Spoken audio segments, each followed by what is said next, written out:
Fine. सो ये सारे अभी तक के जो भी ड्रामे यहाँ पे थे वो सारे मैंने आप लोगों के सामने यहाँ पे रख दिए। अभी और भी इस हफ्ते बहुत सारी चीज़ें हम लोग को देखने को मिलेगी, बट आ जाते हैं मेजर पॉइंट के ऊपर। जो सवाल यहाँ पे पूछ रहे लोग कि सर मतलब क्या एग्जैक्टली मतलब प्रॉब्लम क्या है mid cap and small cap से रिलेटेड। तो दोस्तों सबसे पहले आपको बेसिक क्लियर यहाँ पे होनी चाहिए। बेसिक क्लियर होनी चाहिए मतलब देखिए, आपको पता होना चाहिए रिस्क एंड रिवॉर्ड ये हमेशा किसी भी मतलब असेट क्लास में अगर आप चले जाओगे तो हमेशा ये रिस्क रिवॉर्ड रेशियो आप लोगों को देखने को यहाँ पे मिल जाता है। मतलब अगर आपको यहाँ पे रिवॉर्ड ज़्यादा चाहिए, रिवॉर्ड मतलब रिटर्न्स अगर आपको ज़्यादा चाहिए तो भाई रिस्क भी ज़्यादा ही रहेगी ना। और ये तो बेसिक गणित है, जैसे मैंने अभी आप लोगों को बताया कि अगर हम यहाँ पे बात करें सबसे ज़्यादा रिटर्न में, इन जनरल बात कर रहा हूँ, ठीक है, इन जनरल, तो सबसे ज़्यादा रिटर्न्स अगर हम देखेंगे तो कहाँ पे बनने के चांसेस होते हैं, स्मॉल कैप में।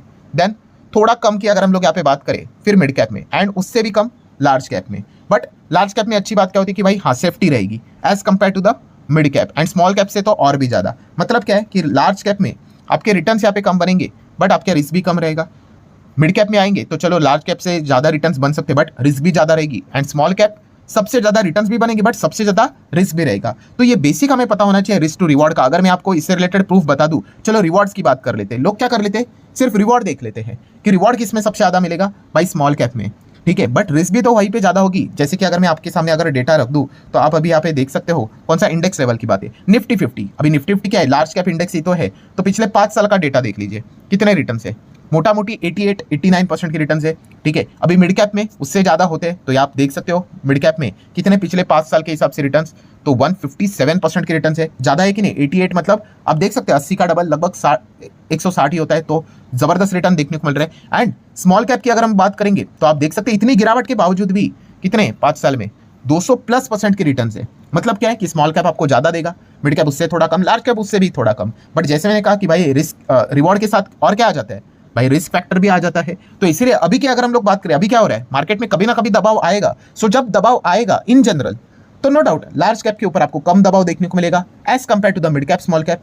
मिड कैप के ऊपर और थोड़ा कम दबाव देखने को मिलेगा as compared to the small cap, and small cap के ऊपर सबसे ज्यादा दबाव। इसलिए आप देख सकते हो कि लार्ज कैप की बात करें जो दबाव देखने को यहाँ पे मिल रहा है, ठीक है, वो थोड़ा सा कम देखने को यहाँ पे मिल रहा है, 13%, 8% ऐसा आपको रफली देखने को मिलेगा। मैं इन जनरल 6 महीने की बात करूँ तो। देन मिड कैप की अगर हम लोग बात करेंगे तो आप देख सकते हैं ऐसा पिछले 6 महीने के हिसाब से 17% के आसपास गिरावट देखने को मिलेगी। एंड स्मॉल कैप के ऊपर अगर आप जाओगे तो आप चेक कर सकते हैं ऐसे 20% से ज्यादा गिरावट देखने को यहाँ पे मिल रही है। सो मतलब कंक्लूजन क्या निकल कर आता है दोस्तों, कि आप ये पूछ रहे कि अरे मिड कैप स्मॉल कैप में क्या गड़बड़ है। तो गड़बड़ ऐसा कुछ नहीं होती है दोस्तों, ये रिस्क रिवॉर्ड का हमेशा का गणित रहता है कि अगर ज्यादा गिरावट होगी, ठीक है, तो सबसे ज्यादा मतलब कम अगर कोई पिटेगा तो लार्ज कैप, उसके बाद मिड कैप, एंड उसके बाद स्मॉल कैप।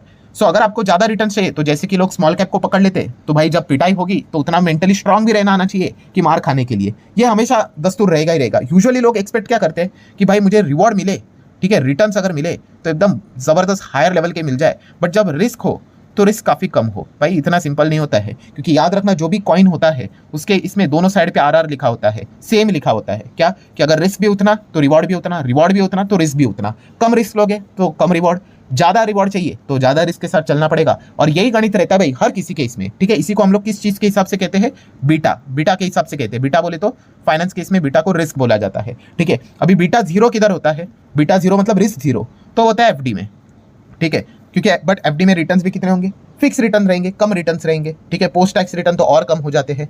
तो ये चीजें हम लोग को समझ में यहाँ पे आनी चाहिए, और ये बेसिक चीज है, इसमें कोई रॉकेट साइंस नहीं है। और मार्केट ऐसा ही चलता है भाई, तेजी आएगी तो हर कोई भाई मिड कैप स्मॉल कैप में एकदम पागलपंती की तरह निवेश करेंगे, फिर वैल्यूएशन एकदम हायर लेवल पे चले जाएंगे, एंड जब करेक्शन होगा, गिरावट होगी, तो सबसे ज्यादा फिर जहां से पैसा बना है वहीं से पैसा निकलता भी है। सो बस यही चीजें हम लोग को देखने को मिल रही है। सो आशा करता हूं दोस्तों ये वीडियो इन्फॉर्मेटिव लगा होगा, चाहो तो लाइक एंड शेयर कर सकते हो। मिलते हैं नेक्स्ट वीडियो में, तब तक के लिए बाय बाय।